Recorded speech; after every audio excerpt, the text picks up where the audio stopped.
optimal minimal. At this altitude, I can run flat out for a half mile before my hands start shaking. Can I answer your personal question? Now would seem an appropriate time. What if I did the opposite? I'm a cybernetic organism, living tissue over a metal endoskeleton. Ferris Show.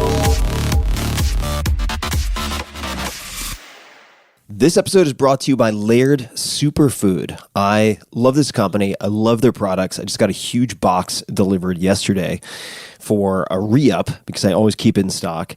And many of you have asked me about intermittent fasting, so I'll touch on that in a second. Founded by big wave surfer Laird Hamilton, really one of the kings of big wave surfing, and volleyball champion Gabby Reese, Laird Superfood promises to deliver high-impact fuel to help you get through your busiest days. And I can speak from experience, having worked out with both Laird and Gabby. These are people you want to emulate. They're just incredible physical specimens, and their combination of performance and longevity is unlike perhaps anything I've ever seen elsewhere. Laird Superfood offers a line of plant-based products designed to optimize your daily rituals from sunrise to sunset.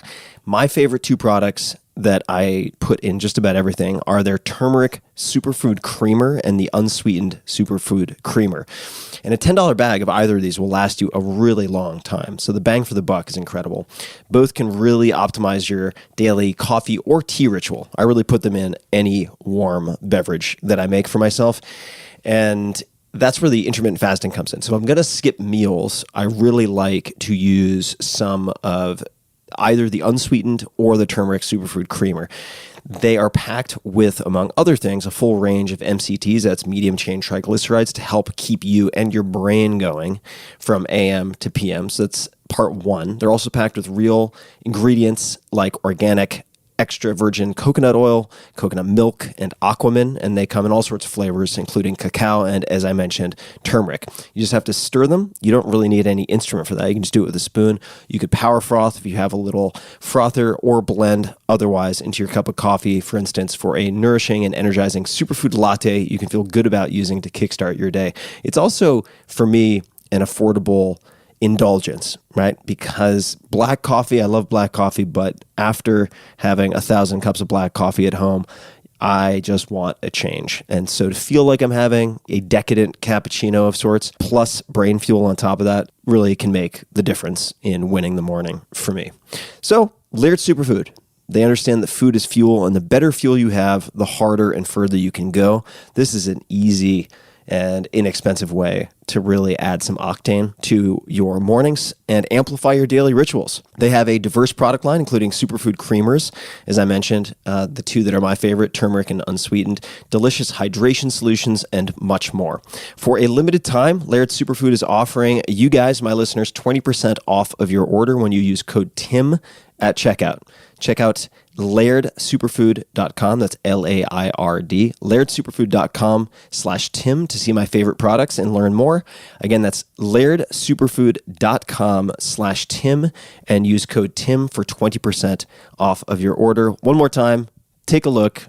I use this stuff all the time, and I recommend trying it out. lairdsuperfood.com/Tim, promo code TIM. This episode is brought to you by 5 Bullet Friday, my very own email newsletter. It's become one of the most popular email newsletters in the world with millions of subscribers, and it's super, super simple. It does not clog up your inbox. Every Friday, I send out 5 bullet points, super short, of the coolest things I've found that week, which sometimes includes apps, books, documentaries, supplements, gadgets, new self-experiments, hacks, tricks, and all sorts of weird stuff that I dig up from around the world. You guys, podcast listeners and book readers, have asked me for something short and action-packed for a very long time, because after all, the podcast, the books, they can be quite long. And that's why I created 5 Bullet Friday. It's become one of my favorite things I do every week. It's free. It's always going to be free. And you can learn more at tim.blog/Friday. That's tim.blog/Friday. I get asked a lot how I meet guests for the podcast, some of the most amazing people I've ever interacted with. And a little known fact, I've met probably 25% of them because they first subscribed to 5 Bullet Friday. So you'll be in good company. It's a lot of fun. 5 Bullet Friday is only available if you subscribe via email. I do not publish the content on the blog or anywhere else. Also, if I'm doing small in-person meetups, offering early access to startups, beta testing, special deals, or anything else that's very limited, I share it first with 5 Bullet Friday subscribers. So check it out, tim.blog/Friday.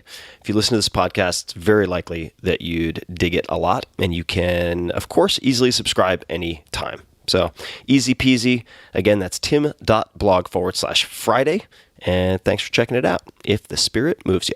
This episode is brought to you by AG1, the daily foundational nutritional supplement that supports whole body health. I do get asked a lot what I would take if I could only take one supplement. And the true answer is invariably AG1. It simply covers a ton of bases. I usually drink it in the mornings and frequently take their travel packs with me on the road. So what is AG1? AG1 is a science-driven formulation of vitamins, probiotics, and whole food sourced nutrients. In a single scoop, AG1 gives you support for the brain, gut, and immune system. So take ownership of your health and try AG1 today. You will get a free 1-year supply of vitamin D and 5 free AG1 travel packs with your first subscription purchase. So learn more, check it out. Go to drinkag1.com/Tim. That's drinkag1, the number 1, drinkag1.com/Tim. Last time, drinkag1.com/Tim. Check it out. Hello, boys and girls, ladies and germs. This is Tim Ferriss. Welcome to another episode of The Tim Ferriss Show, where it's my job to interview people who are the best at what they do, or certainly world-class performers. And my guest today is Sydney native. We're going to talk about Sydney. Jim Jefferies. Jim is one of the most popular and respected comedians of his generation, entertaining audiences, including yours truly, around the globe with his provocative, belief-challenging, and thought-provoking comedy. I would underscore the thought-provoking. He created and starred in the sitcom Legit and the Comedy Central late-night show, The Jim Jefferies Show. Jim was honored as Stand-Up Comedian of the Year at the Just for Laughs Festival in summer 2019. At the end of 2019, he embarked on his new tour, Oblivious, touring all around Europe and North America. He is currently working with NBC on a multi-camera pilot, which he will star in from writer-producer Suzanne Martin, Sean Hayes, and Todd Milliner's Hazy Mills and Universal TV. His new podcast, I Don't Know About That, debuts on Tuesday, May 5th. You should check it out. And his 9th, count them 9, that's incredible, stand-up special will be released later this year on Netflix. You can find him on all the socials at Jim Jefferies. That's JEFFERIES, and JimJefferies.com. Jim, welcome to the show. Thanks for having me, Tim. It's Tim Ferriss. It's a very good Australian name. I'm sure you get that a lot, right? I do, actually. You know, like the guitarist from INXS. You obviously know that, right? That's exactly right. Yeah, I have a Tim Ferriss story. Let's hear it. I was performing at the Enmore Theatre in Sydney, and Tim Ferriss came backstage at my gig, and I was a kid from Australia, very excited to meet the guitarist from INXS, and I think he wrote most of the songs as well, you know. And when I saw him, he just had his finger had fallen off. It'd been I think it was a boating accident or something.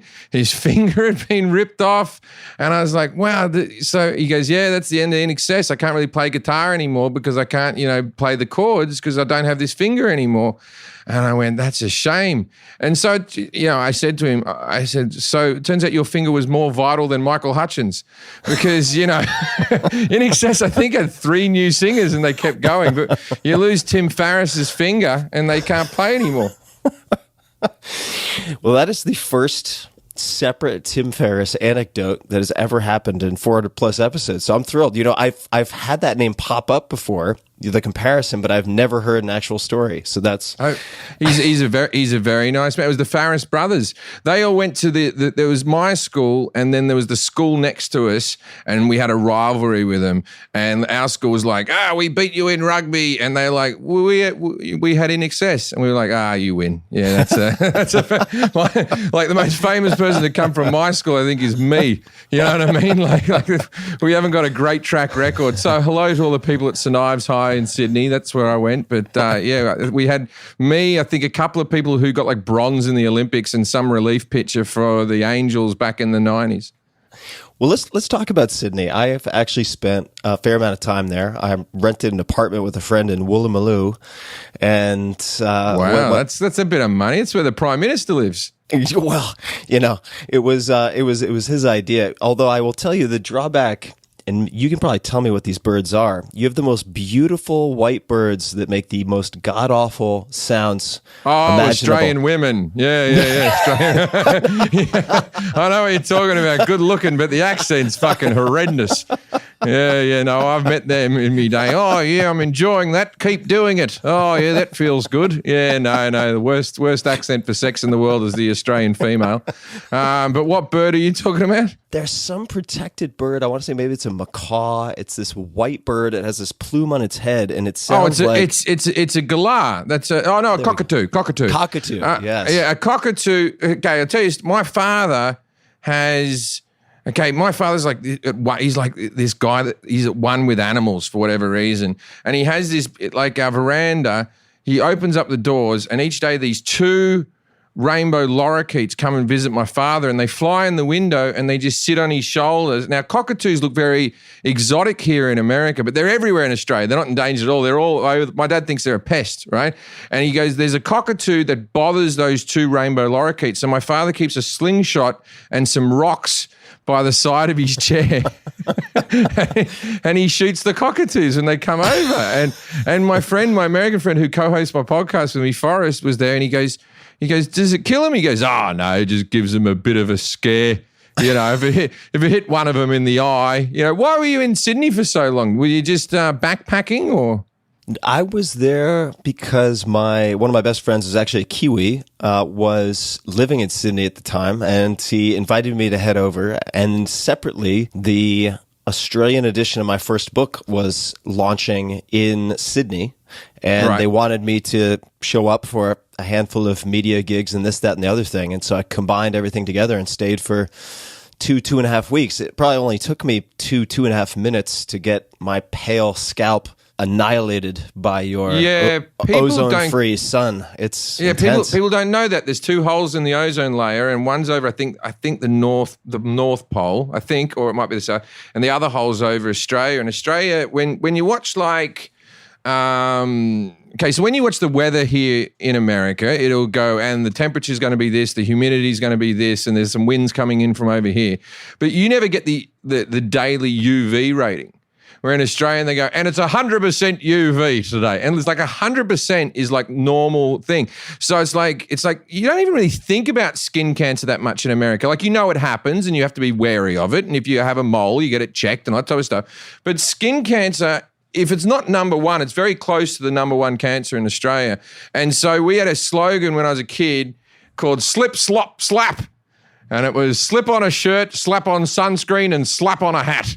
And that's what you have to do if you want to go outdoors. And now the kids today in Australia, if you're at school, they have a policy called no hat, no play.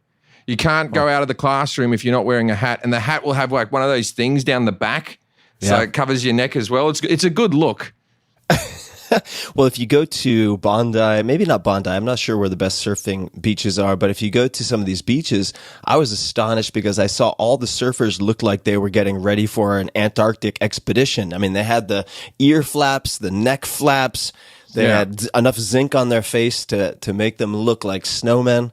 We always had like fluorescent zinc on our noses as kids in the 80s, and now they still just put the white stuff. But that was how you sort of showed how your personality, whether you had pink or green or fluoro yellow or whatever like that.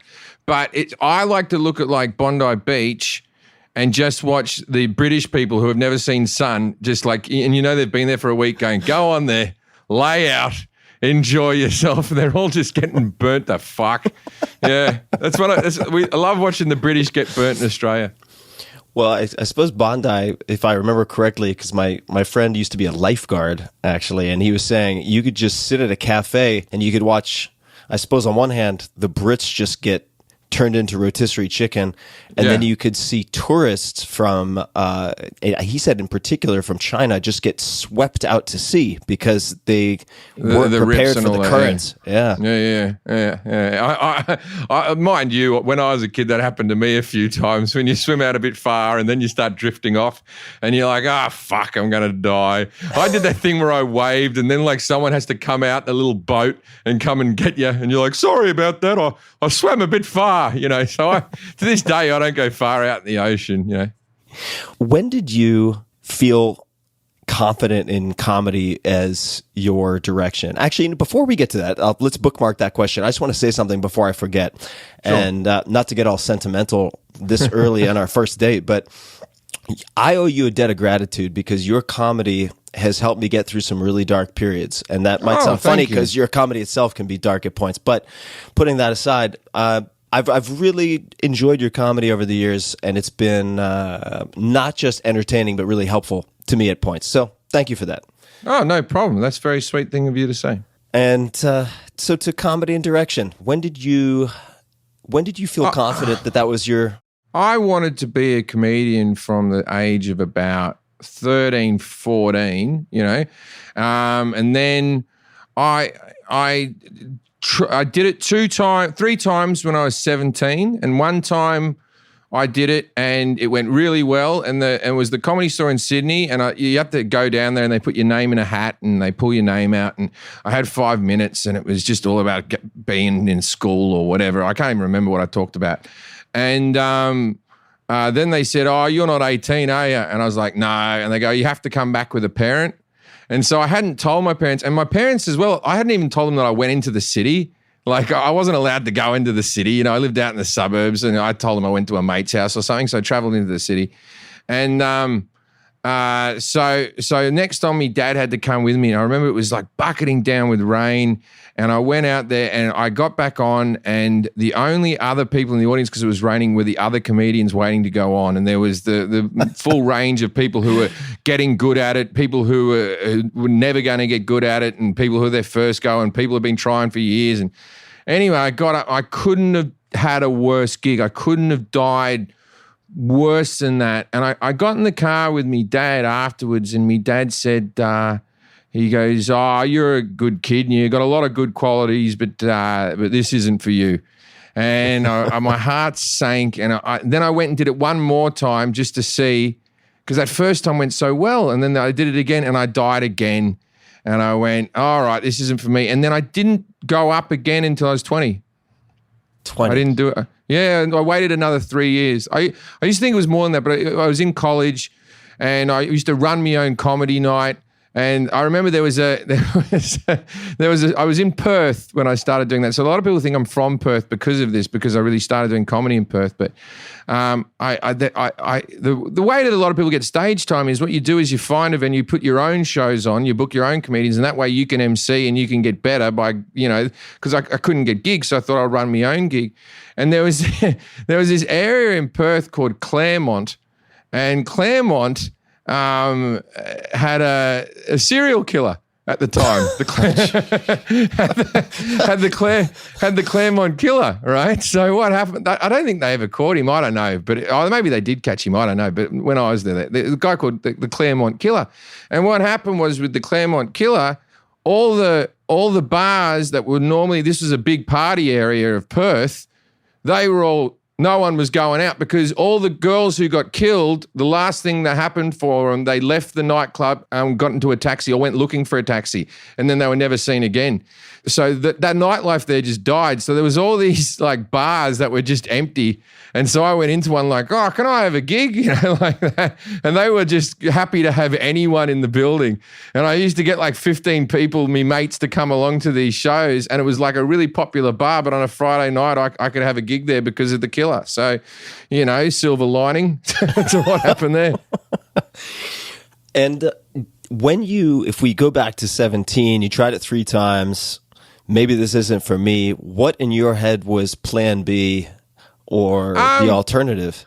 Well, there's a weird thing that sort of, I think there's for people who really know about me, and that's not many people, but there's a bit of a a myth about me being an opera singer, which is vaguely true, right?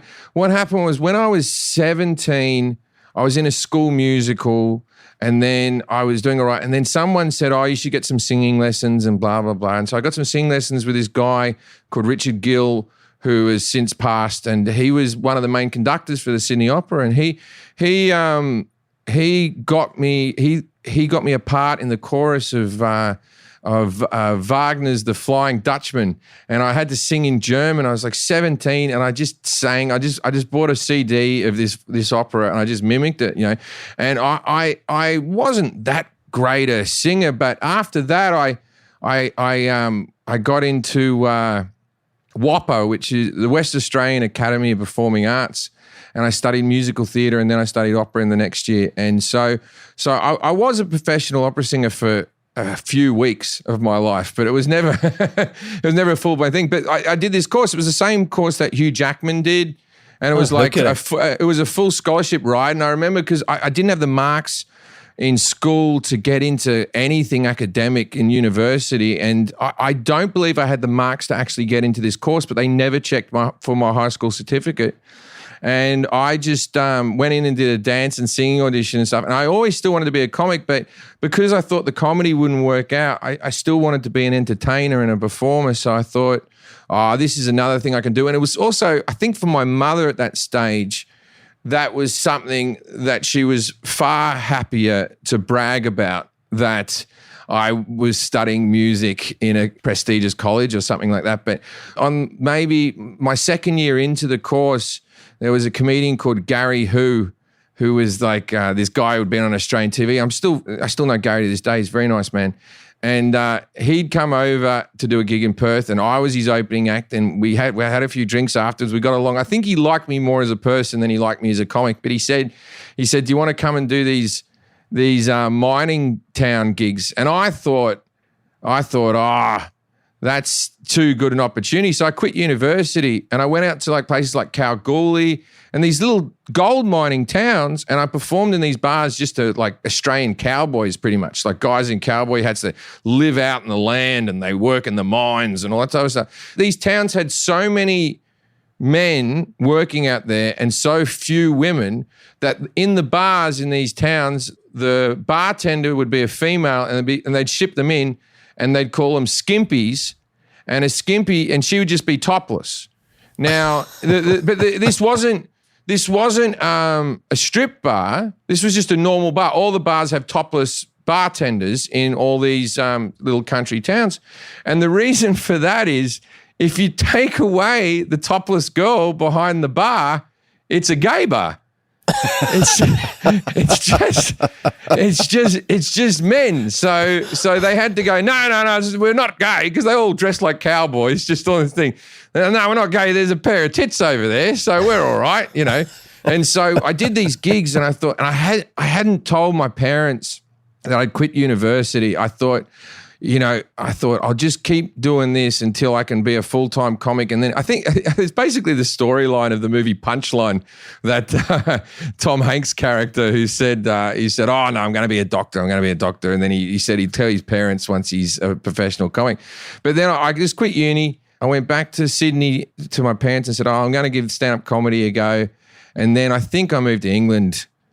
I moved to England then. I know the day I moved to England because I was packing my suitcase and at about 10 o'clock at night, and I was all excited. It was going to be my first time traveling overseas. I'd never been – oh, no, I'd tell a lie. I'd been to America once when I was 14, but it was my first time traveling overseas by myself without family members, And I was going on my big adventure by myself. I was getting on a plane and I was packing me bags, and the Twin Towers fell down, and that's how I can remember the date that I left for Britain. The next day, yeah.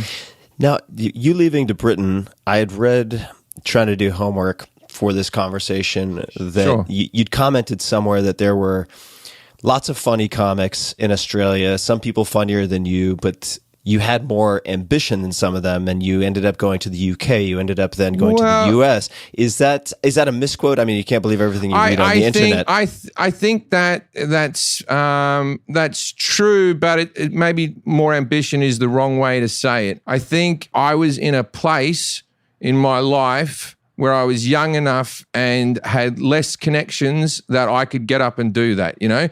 I didn't have a girlfriend. I didn't have kids, you know, and I started pretty early in life at comedy, and a lot of people don't start till, you know, they're 30 or their late 20s or whatever like that, and then they have roots, you know, and I didn't have anything holding me back. So there were comics in Australia who were better than me, and but I feel like maybe they couldn't get up and go. But also, when I say ambition, there's a difficult thing with Australian comedy because doing live work in Australia is very difficult because you don't have the population to sell tickets.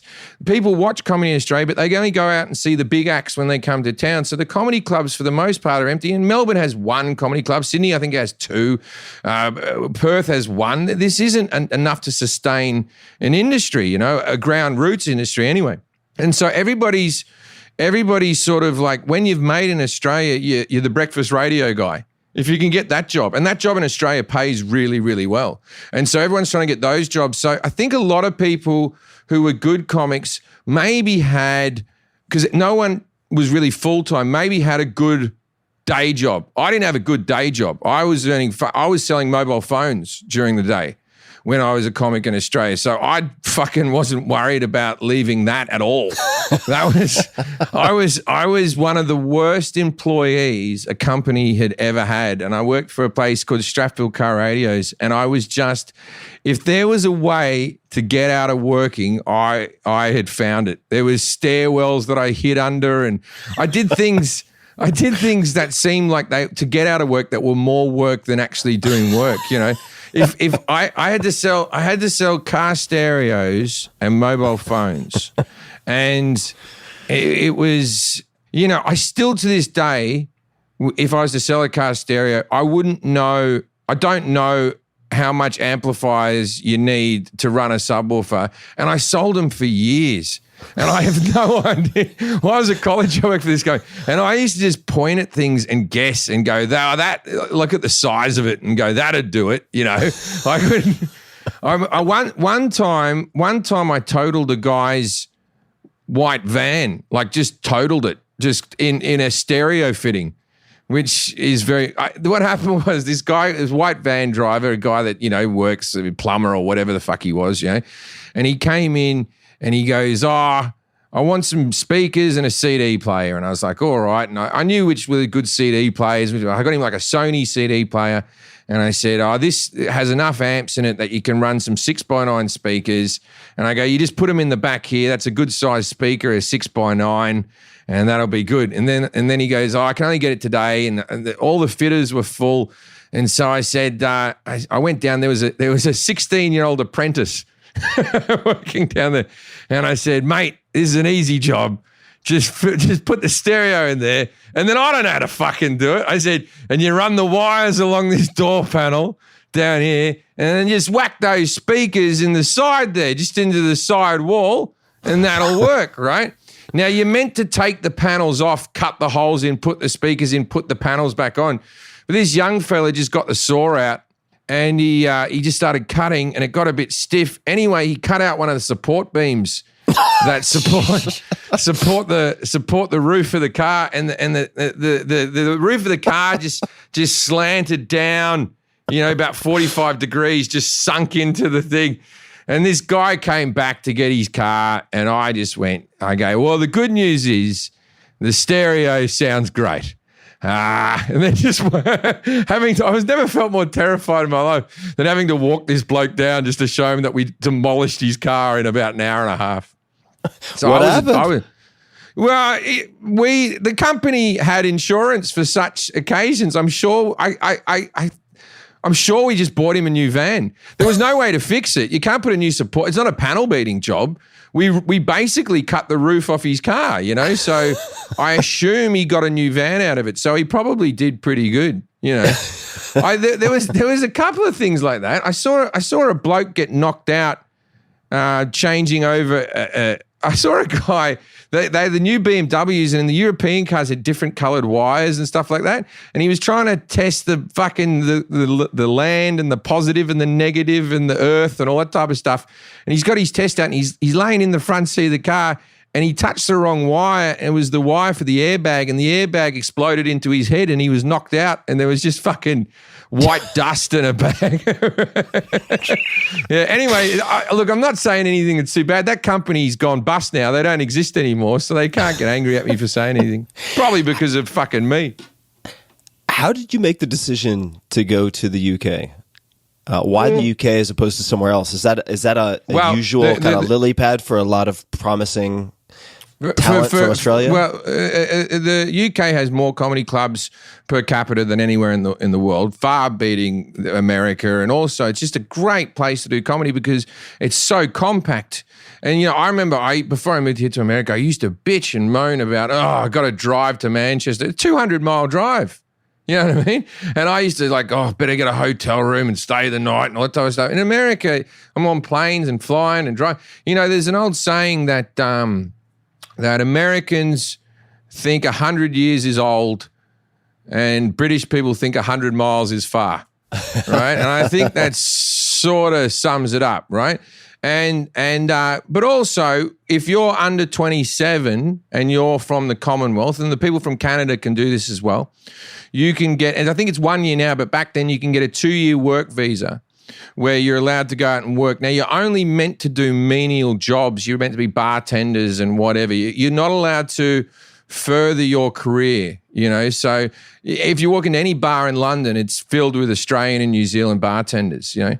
And so I had to do comedy on the sly, cash in hand, until one of the management companies would give me a work permit. But I never became a British citizen or anything. I stayed there for 10 years, and my visas would only ever last until my gigs ran out. No one booked you more than 3 months in advance. So every 3 months I went into a panic, like, all right, I guess it's all over now. This is the end of the career. You're going back to Australia. And then I got another one, and then I got another one. And I just kept on staying. I had a girlfriend there for a bit that I thought I'd marry, and thank fuck that didn't work out. You know, I look back on it now, but she was a nice enough girl, but that never happened. And I just kept going. And so what would happen is there was very few American comics in Britain.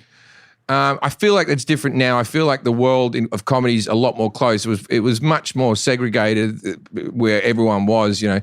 But all the Canadians and Australians and New Zealanders all hung out together, and we all lived in these houses with like 8 comics. And it was good. It was probably, I would argue, the happiest time in my life. I think that would be the happy. And I was broke as fuck, but you know, the rise is always better than the peak, man. Well, let's talk about that for a second. So, what was it about the rise that you think, or just that situation that contributed to feeling happy during that period of time? Well, it was the optimism, and also you were in it with a group of, you know, people who you all started out with, and you were all supporting each other. And it, you know, the British scene, in my mind, is less competitive than the American scene. And I attribute that to, in America, you play a comedy club and the comedy clubs decide who's getting paid what. And so there's a real, you're worth this much, you're worth this much, you're worth this much, right? And so you'll have a headliner who might be being paid $10,000 for that show, and you'll have a support actor who's literally getting $40. And that's still going on, right? And so there is a little bit of like, when you're the person earning the 10,000, like, oh, don't worry, guys, I'll get the drinks. You know what I mean? Like there's a bit of that. But you go down to, I don't know what it is now, but you go down to the Comedy Store in London in the early 2000s, £200 a gig for everybody, and you might do 2 shows there a night. £200 was, say, like 300 American bucks or thereabouts, you know. Mm-hmm. And that was a good income that you could live off. And you know, each comic was getting the same price. So you didn't feel like, well, why are they getting this and I'm not getting this? And if you got famous, you got out of the comedy clubs and you went and did theaters. You never were famous and in comedy clubs. You know, and so the comedy clubs might just have your name written out the front, but they don't have posters around the club going, next week, David Spade, next week, Kevin Nealon or whatever, you know what I mean? They don't have that. So people just went to comedy because they wanted to go see comedy. And the club might have a reputation for having the best acts or what have you. And another club might have a reputation for having worse acts, or maybe they pay less or whatever, you know. But so the fact that no one was sort of getting paid more than anybody else and we were all sort of in the same boat, it didn't breed jealousy or competitiveness like it does over here. And also in America, there seems to be, in Britain, there's so few TV opportunities. You know, you might get on a panel show or something like that, but comics getting offered sitcom deals isn't really a thing, you know, because there's not that many sitcoms. There's just not enough channels to do that, you know. And in America, it's like, that guy got a development doing what? How the fuck did this person get it, you know? So that, I think, breeds more jealousy and maybe less kindred spirits than the British one. I think I still have more friends in comedy in the UK than I do in England, in America. But it's coming to say that when I moved to America, I was already sort of established and I was older, and I sort of just keep to myself, to be honest. I like when I'm not doing comedy to just not think about comedy. And when I was younger, all I did was think about comedy and what do I do? Jokes. And now I just sort of try not to watch anybody and try to keep to myself and and try to be a good dad and all that type of stuff. And I think that just comes with age. When did you first feel in, say, the UK that you were successful? And that's relative, right? So it could have been a small win, it could have been a big win, but when did you feel, holy shit, like I think I'm on my way, this could be a thing? Well, there's several different stages to that. Now, the first stage is I didn't have a day job anymore. So I stopped working in the bars, and I was working in pubs and stuff when I first got there. I stopped working in bars, and then comedy was my full-time job. And that was maybe the best feeling I've had of anything ever. I think that was the best one, was when this is my job. And when you got to the airport and you had to write down occupation in the form, and I got to write stand-up comedian, that felt... I still fucking get a little buzz out of doing that, man. I still stand-up comedian. And then, the next sort of step, what happened was in Britain, in my opinion, if you weren't doing the Edinburgh Festival, you weren't really trying, you know? And the Edinburgh Festival, unlike Montreal or what have you, or some of the other ones around the world where you're invited to these festivals, you're not invited to Edinburgh. You just decide if you want to do it. And then you go up there and do it. And if people show up, well, that's good for you. But it's a real litmus test on whether people like you or not. Because you went from being in the clubs to you're getting reviewed by 15 or 20 publications. Now, some of these publications are just pissy little student rags that are around for the 3 weeks of the festival. And some of them are the Scotsman and the Telegraph and big, independent and proper newspapers. And so you'd go up to Edinburgh. And so I did one Edinburgh Festival and in a 50-seater, and I averaged 30 tickets a night, and I thought that's pretty good. And then the next year I went up and I had a 120-seater, and I sold that out.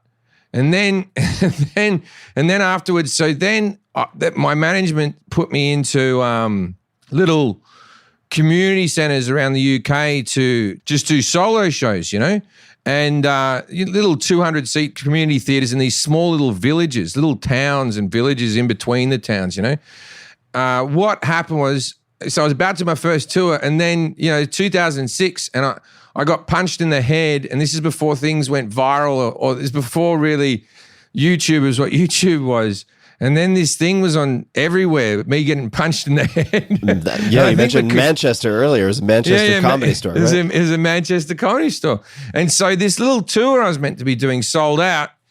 And, I've always said that, a lot of people go, oh, that was lucky. But it was, but you still have to be able to back it up, because a lot of opportunities happen to a lot of people. It's whether you're ready to pounce on it, Mm-hmm. And so that was sort of a bigger moment, and then going off every time you got to a new festival, and I remember feeling really big the first time someone paid for an aeroplane ticket for me.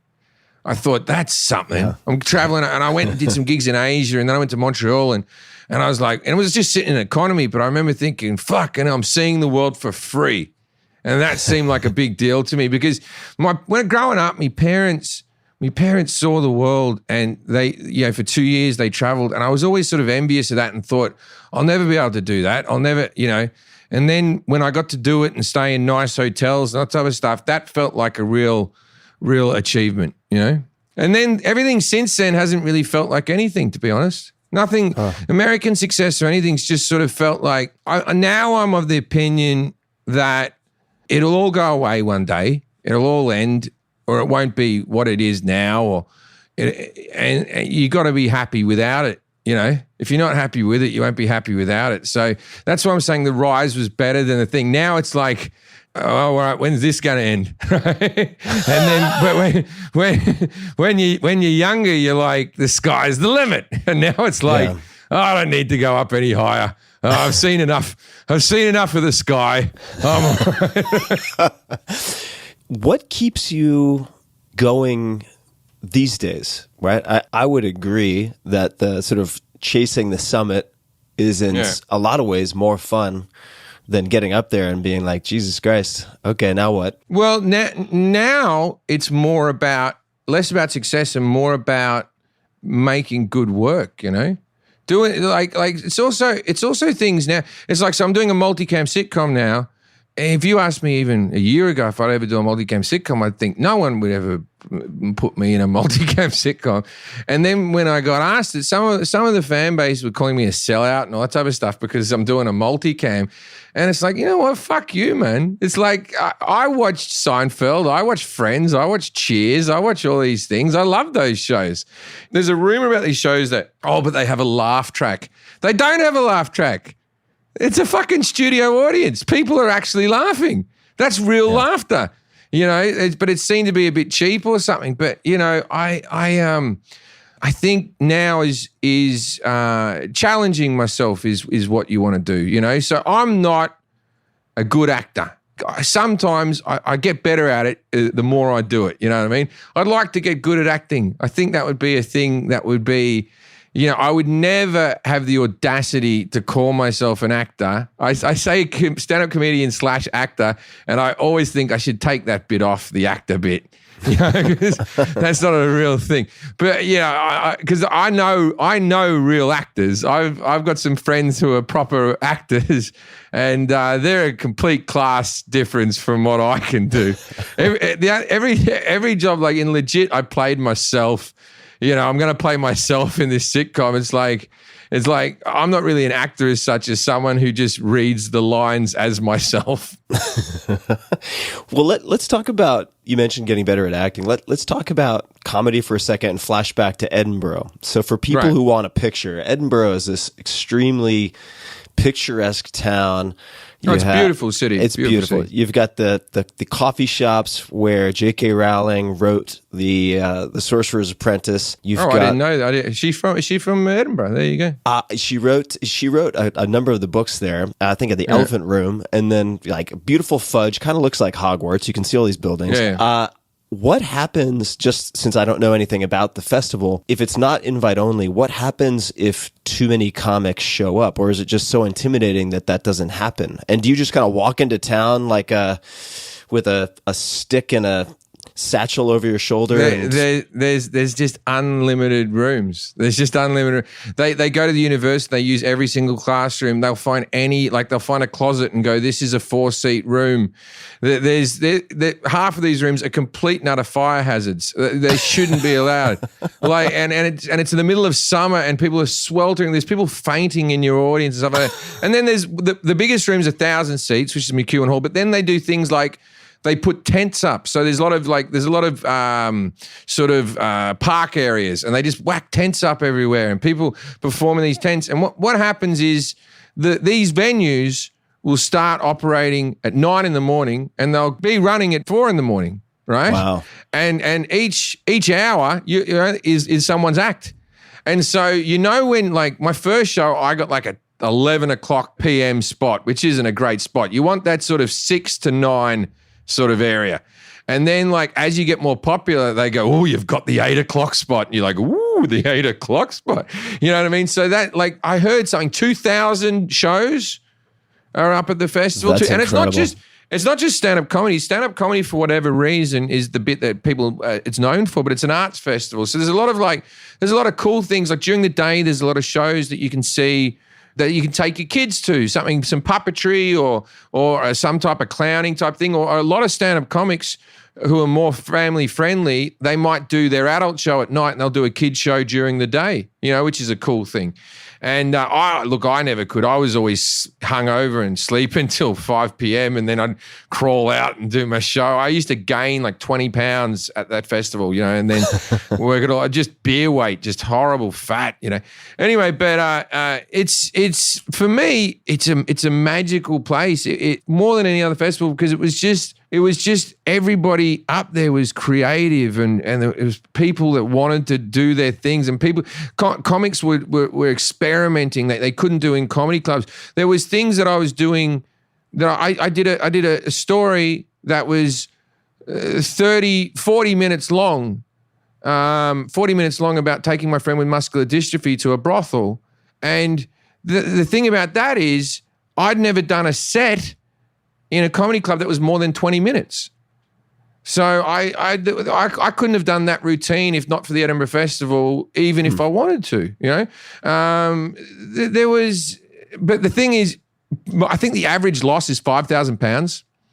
It's your own money and the promoters are making money and there's posters everywhere, right? And then you got to pay for the posters. Then you got to pay for people to fly for you all day, or you got to fly for yourself. And so if you break even on that festival, if you come out like going, yeah, zero, you really crushed it. You really crushed it. And so it's a gamble. But the thing is, you get reviewers, you get media. There's things like, what's her name? Fleabag.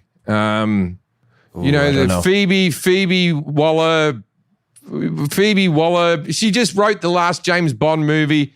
And she had a TV. She won an Emmy for. She won an Emmy for. She won an Emmy for a TV show, Fleabag.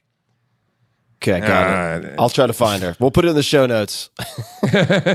Anyway, like her show, Phoebe Waller-Bridge. Is that the one? Phoebe Waller-Bridge, right? So her show was just a show at the Edinburgh Festival that some BBC executive saw and went, make it into a TV show. And then all of a sudden, you got a TV show. Then she's got American TV. And now she's fucking writing James Bond. And that magic doesn't happen out of a comedy club. It just doesn't, And so like the Edinburgh Festival gave us Stephen Fry and Hugh Laurie, they won one of the first awards and all these great sketch groups that, I don't think Monty Python ever did it, but maybe they did. I don't know. Well, I'm a huge Python guy. You are? I had John Cleese came over to my house for dinner and I was just fanboying out the whole time, and it was the fucking best, man. It was the best. I'm friends with his daughter, and they were going to come and see one of my shows. And then because this is the early stages of quarantine, before everyone was quarantined, but we were cancelling live things. It was like the first week, and so my show was cancelled, and he was going to come, and I said, "Oh, well, just come over for dinner." And then I just was like, "Fucking John Cleese is in my house, man." That was one of the great thrills of my life. If for people who don't have, and this is true, I think, of a lot of younger people who might be listening to this from the US, if they don't have exposure to Monty Python, where would you suggest they start? Well, it's very easy at the moment because I think Netflix has all of it. Yeah. Oh, yeah. Netflix has all of it. I think the most palatable thing so the best movie is The Life of Brian, but maybe if you just want to have something that's like easy, palatable, and I think they think it's their worst film, I'd watch The Meaning of Life first because it's small sketches and it's easy to watch. I'm not a big Holy Grail or Jabberwocky fan. I like The Life of Brian, but The Flying Circus Show is as good as anything, and all of those are on Netflix and they're ready to watch. All the sketches are good. They're all good. It's just like the classic ones like the Dead Parrot and all that type of stuff. They're not even the best ones. They're just the most easy to quote, I think. Yeah. They're not even the best ones. Well, let's talk about your brothel visit with your friend with muscular dystrophy. Sure. All right. So Edinburgh Festival. It's a big it's a big opportunity. How do you work on that material? Like, what did you do to get that ready? That's a big set. Yeah. Well, that routine pretty much has the story. You have stories that are partly true and stories that you embellish and stories that you add on things and, you know, but that story is very, very close to 100% true, very close. And what happened there was I had my friend, his brother wanted to get a blowjob. We sorted it out. And then, you know, the story happened. And then I remember when that happened, I was actually at the Melbourne Comedy Festival, which I've only done once. I went into the bar, the Comedians Bar in Melbourne, and I literally walked in. I saw a couple of friends of mine, and I said, have I got a story for you? And I remember I started telling it. By the time I was halfway through the story, there was maybe 11 people standing around in this bar and people saying, turn the music down, right? and I was talking about this brothel visit and I remember thinking, wow, this is keeping comedians' attention, you know? And I think I probably told that story to like in pubs and to friends for about a year and before it just became just a standard bit of comedy for me. And then from that, the TV show Legit is from... You know, I had an FX TV show which was completely based on that story, and it was that was just the pilot episode, was taking someone to a brothel, like with muscular dystrophy, to a brothel, and then when we did the show afterwards, we did another 26 episodes, and the thing that was weird was then you have a character with muscular dystrophy that you have to write into each episode, and I thought, oh God, I only really need this guy for one, but then that became the sweetness of the show. That became the sweet thing. But it was hard. Sometimes you'd write a funny scene or something funny would happen in your life and you'd think, oh, I got to put that in the show. And then you go, and I have to work in a guy in a wheelchair. How do you... And I apologize, I'm not a comic, so I don't even know the proper vocabulary. We have, I think we have some mutual friends like Whitney Cummings and Brian Callen and these guys who will have much more pointed questions. But for lack of a better way to ask, how do you workshop some of your more, I was going to say intricate, but just longer pieces, for instance? And I know you get asked about this all the time, but if we look at the gun control or gun-related pieces that you've done, I mean, those are like long theatrical pieces. Well, the gun. I have an interesting story on how I wrote Gun Control. Let's hear it. That routine. That's probably. I think that probably is the routine I'm most proud about. I think it's the most sort of thought-provoking or original or whatever thing that I did was that gun control routine that I think is most memorable. And sadly, the routine always gets new legs after there's a shooting or something like that. So it's not the way you want to get known, you know, but that routine. Now I have to stipulate when I say this, okay, with Americans, I understand that many of you like guns, and I'm not anti you. I don't think you're wrong. I do think you're wrong. But I grew up in a society without guns, and I have had a different life experience from you. And so this is just my point of view. It doesn't mean that my point of view is right and your point of view is wrong. It's just this is my way of thinking on the matter.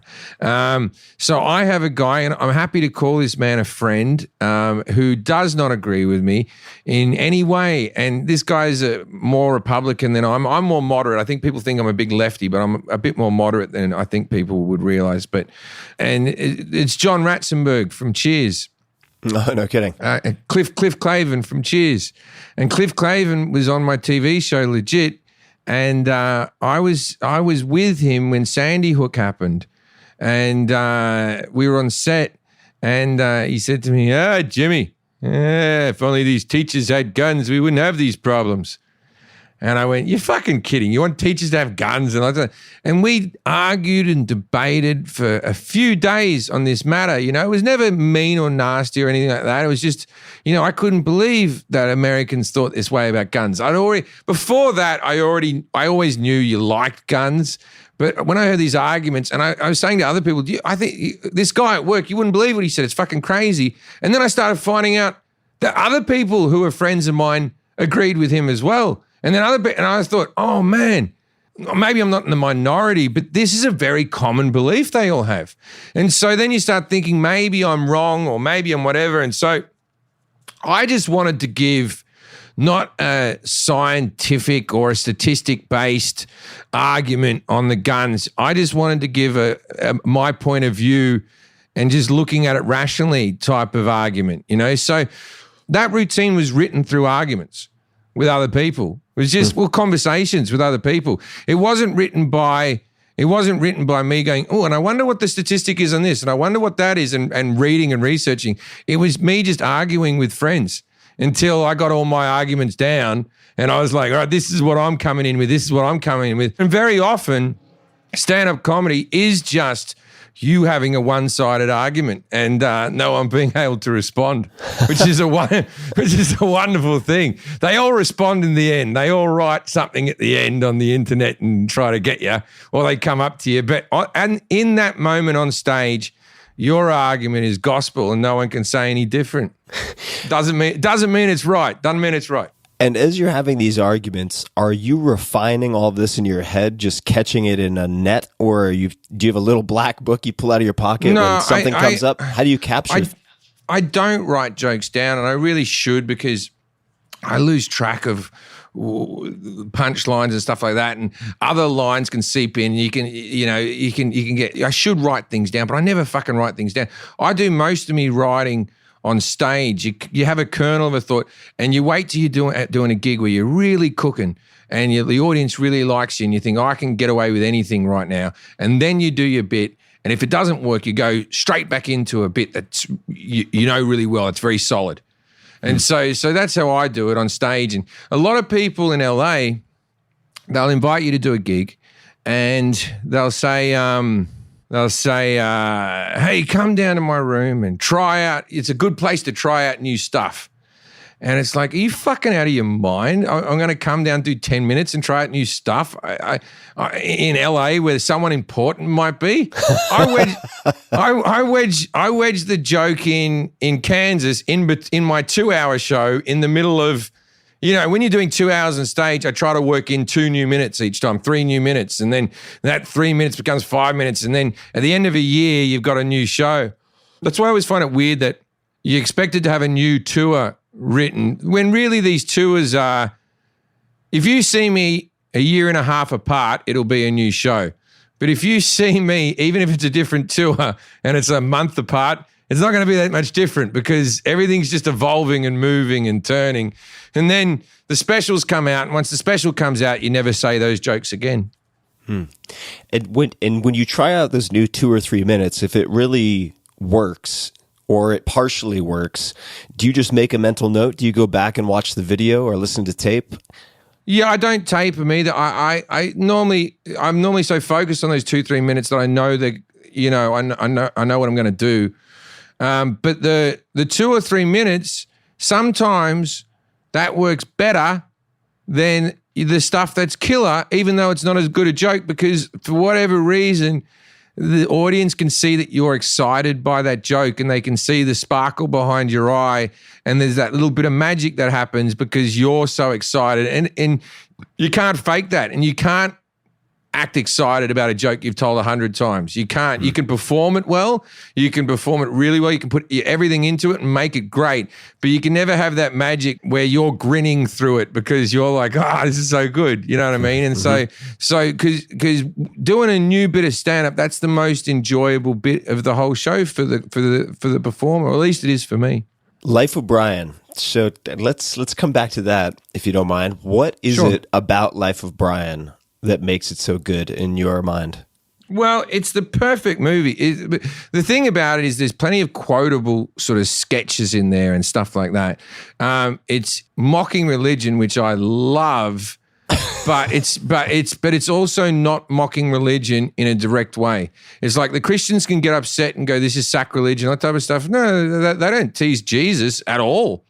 You know what I mean? They have the beginning, the meek, they will inherit this and inherit that, but they don't really get into Jesus. We're talking about Brian. If you want to say that this is about Jesus, that's your fucking problem. You know, there's a lot of people going around acting like they were the prophets who got crucified back in the day. And if you want to say that we can't talk about them, that seems a bit ridiculous. So it's a lovely little loophole where you can poke fun at people and still, you know, and also that stuff about what did the Romans ever do for us, the aqueduct, the this, the that. It's very, very funny. Are there any other comics who were really formative for you, or people you have formative, or people you've looked at and just said to yourself, I don't know how they do what they do, right? Because I guess those are two separate things, I suppose. George Carlin, when I started watching him, I thought that he was pretty amazing. And I get a little bit Carlin-esque on a joke here and there, and I got to watch myself because I'd love to have been that man. You know, he seems like the perfect comedian to me. I would say there was a guy called Anthony Morgan as well when I was growing up in Australia who was very influential on me growing up. And I don't know what he does these days, and I haven't seen him since, but he was a big deal for me. And Eddie Murphy's Delirious was a pivotal moment in my childhood. It was the first time I saw someone who wasn't Australian doing stand-up comedy. Got to understand, in Australia, we only had 4 TV channels. We had no comedy specials. I didn't know Richard Pryor was a comedian. I thought he was an actor. Right? Yeah. We had no stand-up specials. We had no HBO. That didn't exist. We didn't even have American TV. I couldn't see who was doing well on Carson. That didn't exist. Those clips never got to us. You know, we had our own late night shows with our own comics on them, and you'd see them for a few minutes, and that was all you really saw of them.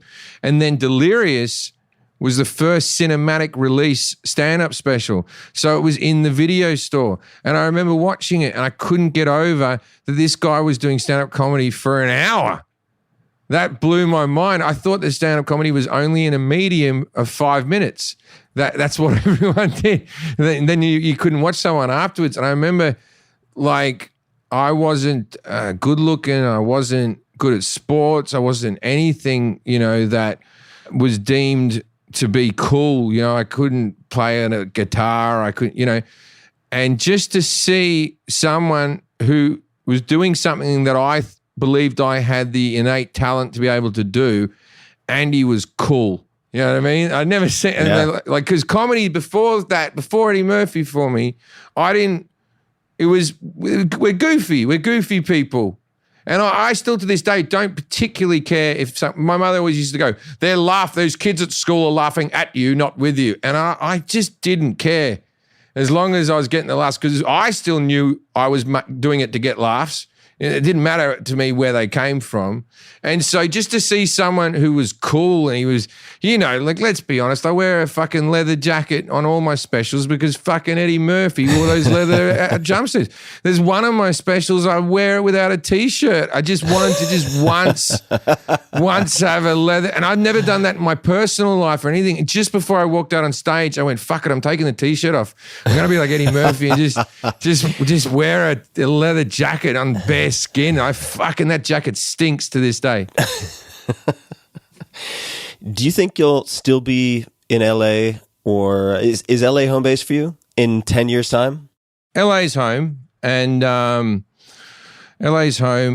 don't believe that, I got a kid, and I would like to have another child sometime. So I think when you have children, I think that's your moving's done. You know what I mean? I think maybe I could retire in Hawaii or something like that. And depending if my kid fucking goes off and works in New York or whatever, what's the point of me staying in LA? You know, maybe I could go off to Santa Barbara and buy a place and go for fucking walks or whatever the fuck people do when they're old. But, you know, you could be in a lot worse places than LA. There's nothing wrong with it. Yeah. I really get a bit home proud of LA, and I don't like when people bag on it. Yeah. When people just go, oh, LA, oh, you must hate it there. Ugh. And they're like, oh, the traffic. Where I live doesn't have traffic because your place is shit. LA's got traffic. LA's got traffic because people want to fucking live here. That's why there's traffic, because people want to be here. And it's good. And the food's good. And the women are pretty and shit. You know what I mean? Like, why would you? You know what I mean? Why would you want to fucking... The restaurants are nice. Like there's places, other places that are nice as well. But there's just, what my argument is, there's nothing wrong with LA. Well, LA is also, I mean, this took me a while to figure out. Obviously, there are many people who spent more time there, but I lived in Northern California for almost 20 years and spent a lot of time in Southern California. Is that LA, to me, strikes me like as if it's a dozen different cities all within the umbrella of LA, right? So you can really kind of pick your pocket depending on where you want to be, and the personalities are very different. Yeah, I agree with that as well. It's like when I moved to LA, all I knew of LA was two things. There was the Hollywood, which was the ritzy looking lights and all that type of stuff. And then there was Compton. And they're the only two things that I had seen on TV. You know what I mean? And so I used to think, I used to believe I couldn't walk the streets in LA because a blood or a crip would come and shoot me or something. You know what I mean? Like there'd be a drive-by or something. It's fucking... Or I'd be in Beverly Hills and it would just be girls with long legs with dogs in handbags. And I thought that was all there was. And it turns out there's also the Valley. What do you think, and I won't keep you too much longer, but and we're definitely going to talk about the podcast, but what has helped you to have longevity in comedy? Because it seems like you have some longevity. Yeah. I think it's producing a lot of specials. I think bringing out the specials constantly sort of keep you going. The specials I never like do a special and then it's like, wow, you're more popular now or anything like that. But it just keeps your fan base going. And I think you gotta give a product. You know, you got to keep touring. You got to, you know, if you keep your eye off the ball, then I'm not a big believer in that I'm in competition with anybody else. I just think, if I just keep on producing good quality stuff, I'll always have a fan base, whether it be small or large or whatever. There'll be somebody somewhere that wants to pay to watch me tell jokes, you know. So, but as I said, if it all ends tomorrow and I just become like an old fella who sits around showing my kid pictures like, one time I played the tennis arena in Melbourne. You know what I mean? Like, I think I'm all right with that too. I don't know. I don't know what the secret to being a successful comic is. I really couldn't tell you. If I could tell you, I'd go manage comedians and stop doing it myself. When you think back to the filling in of the customs form with stand-up comedian and the high that gave you when you first did it, not that it would be the same magnitude of high, it could be, but like what gives you that type of high now or in the last handful of years, or what are you hoping to do that would give you that type of hit? I think if I was in a dramatic movie, that would be something. That's something that right now I can't foresee ever happening. So that would be one thing that would surprise me if that happened, because that's not on the horizon. No one's ever asked or asked if I'm interested or anything like that. So if that happened, that would be something that would shock me if that happened. And you know, I don't suspect it will happen, but if that happened, it would shock me. But you know, it might sound corny. The thing I get the most joy out of is probably being a dad. I really like being a dad. I think I'm more proud of when I do that well than when I do comedy well. How do you know when you're being a good dad? That's the thing, man. That's the thing. You don't know. You know, it's I know my son really loves me, and that's cool. Yeah, I know that. And then you do things where just little things, you know, you teach a kid to ride a bike and you're like, yeah, I did it. Because, you know, as a parent, I don't know how to, like my son's still having problems doing his shoelaces, and I feel like I've let him down a bit there. He's getting a bit old. he's getting a bit old and he should be able to do it. And I feel like I dropped the ball. I dropped the ball on that one. Is he 18, 19? I mean, how's he? No, he's 7. He's 7. Okay, all right, just checking. He's 7, but I've read that he should have been able to do it by the time he was 6, and he's hopeless at it. You know, he gives it a go. And then I go, but because I keep buying him fucking shoes with Velcro on them, you know what I mean? So I feel like that's lazy parenting where I've stuffed up a little bit, you know. But I think, you know, you take them on a good holiday, or you work hard and you get them into a good school and you do all those type of things. And I feel like, all right, because otherwise what's all this for if you're not going to give the next generation a better life than you had? Yeah. Yeah, thinking about kids for the first time, really, for me in the last 18 months or so. So it's I have a newfound interest in talking to people who are parents, but I don't want to belabor that. I don't want to turn this into a therapy session too quickly.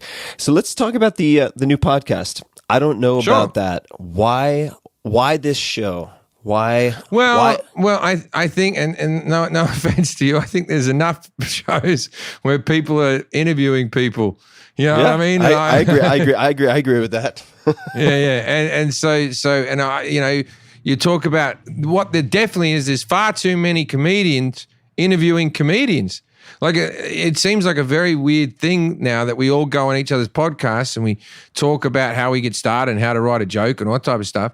And then I just sort of I thought like it was like how do things work, or the more you know, and all those type of podcasts where they talk about stuff. Those are the ones that I sort of was interested in, where I was like, I started listening to less comedy podcasts and more podcasts where I could learn something. And then those crime ones, everyone likes those so much because they have something they learn about. Now, this also goes back to my father is a very difficult man to argue with, because if you prove him wrong, and like he'll say, oh, this happened, that happened, and you're bloody this and that, blah, blah, blah, blah, blah.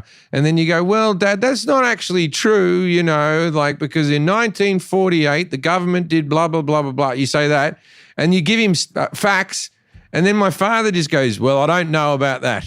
And that's not conceding. That's just going, oh, maybe you're right. I doubt it. You know what I mean? So I thought, well, what the podcast is what will happen is each podcast will have a specialist on, somebody who knows a lot about a subject, whether they've written a book or they've done a TED talk on it or whatever the fuck. And they'll come on and I won't know who they are or what they do. And then they have to say their topic of expertise.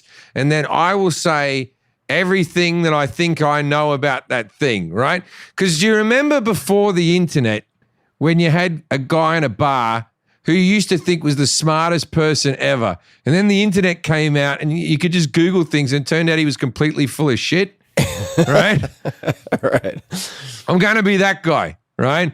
And then at the end, the specialist will tell me what I got right, what I got wrong, what misinformation I had, what is a common bit of misinformation on the thing. And then we'll all learn together about this specialist topics and we'll keep it funny and we'll keep it light. And then at the end of the thing, you'll know about a topic.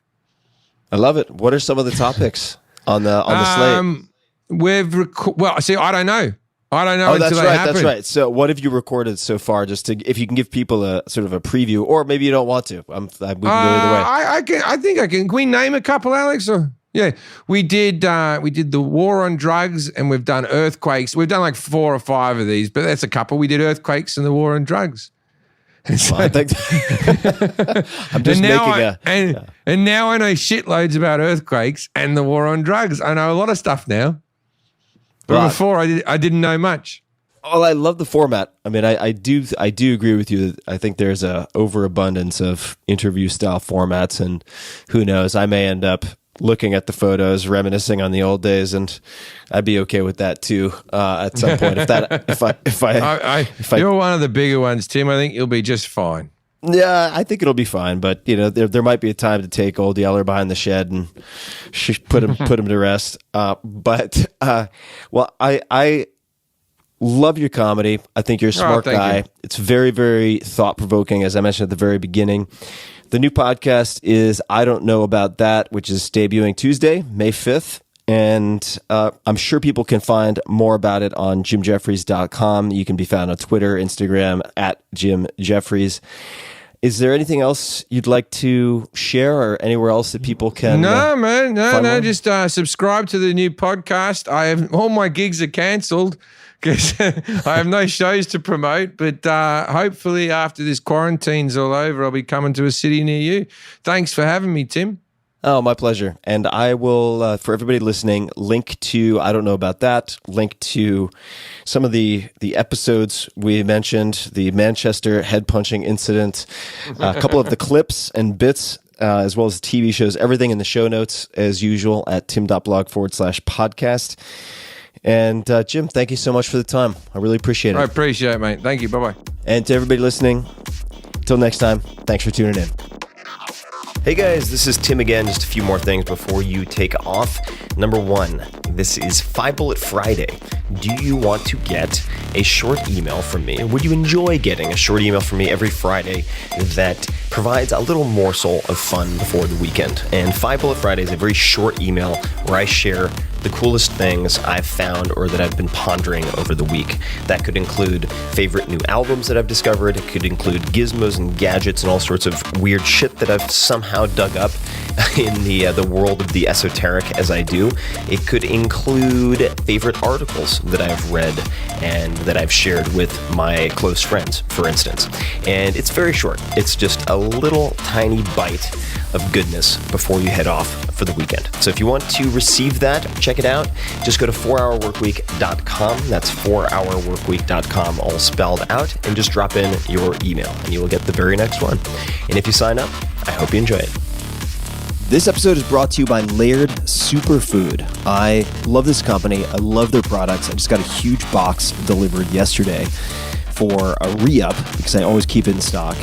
And many of you have asked me about intermittent fasting, so I'll touch on that in a second. Founded by big wave surfer Laird Hamilton, really one of the kings of big wave surfing, and volleyball champion Gabby Reese, Laird Superfood promises to deliver high-impact fuel to help you get through your busiest days. And I can speak from experience, having worked out with both Laird and Gabby. These are people you want to emulate. They're just incredible physical specimens, and their combination of performance and longevity is unlike perhaps anything I've ever seen elsewhere. Laird Superfood offers a line of plant-based products designed to optimize your daily rituals from sunrise to sunset. My favorite two products that I put in just about everything are their turmeric superfood creamer and the unsweetened superfood creamer. And a $10 bag of either of these will last you a really long time. So the bang for the buck is incredible. Both can really optimize your daily coffee or tea ritual. I really put them in any warm beverage that I make for myself. And that's where the intermittent fasting comes in. So if I'm going to skip meals, I really like to use some of either the unsweetened or the turmeric superfood creamer. They are packed with, among other things, a full range of MCTs, that's medium chain triglycerides, to help keep you and your brain going from AM to PM. So that's part one. They're also packed with real ingredients like organic extra virgin coconut oil, coconut milk, and aquamin, and they come in all sorts of flavors, including cacao and, as I mentioned, turmeric. You just have to stir them. You don't really need any instrument for that. You can just do it with a spoon. You could power froth if you have a little frother, or blend otherwise into your cup of coffee, for instance, for a nourishing and energizing superfood latte you can feel good about using to kickstart your day. It's also, for me, an affordable indulgence, right? Because black coffee, I love black coffee, but after having 1,000 cups of black coffee at home, I just want a change. And so to feel like I'm having a decadent cappuccino of sorts, plus brain fuel on top of that, really can make the difference in winning the morning for me. So, Laird Superfood. They understand that food is fuel, and the better fuel you have, the harder and further you can go. This is an easy and inexpensive way to really add some octane to your mornings and amplify your daily rituals. They have a diverse product line, including superfood creamers, as I mentioned, the two that are my favorite, turmeric and unsweetened, delicious hydration solutions, and much more. For a limited time, Laird Superfood is offering you guys, my listeners, 20% off of your order when you use code TIM at checkout. Check out lairdsuperfood.com. That's LAIRD. lairdsuperfood.com/Tim to see my favorite products and learn more. Again, that's lairdsuperfood.com/Tim and use code TIM for 20% off of your order. One more time, take a look. I use this stuff all the time, and I recommend trying it out. LairdSuperfood.com/Tim, promo code Tim.